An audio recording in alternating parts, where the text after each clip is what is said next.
क्या नाम है आपका? गरीबो पीला।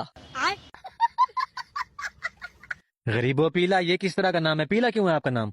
नसीबो लाल हो सकती है, मैं पीला नहीं हो सकता। और यार वो दूसरे वाला लाल है। कौन सा, हल्के वाला?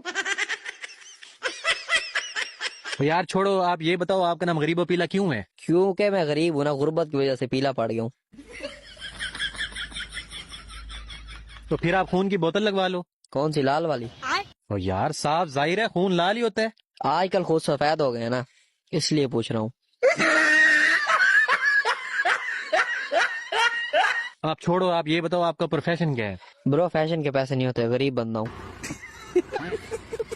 और यार मेरा मतलब है करते क्या हो आप? मैं न्यूरोलॉजिस्ट हूँ। क्या हो आप? न्यूरोलॉजिस्ट। यार आपको पता भी है न्यूरोलॉजिस्ट का क्या मतलब है? हाँ जी, जो रोज नए रोलों में फंस जाते हैं।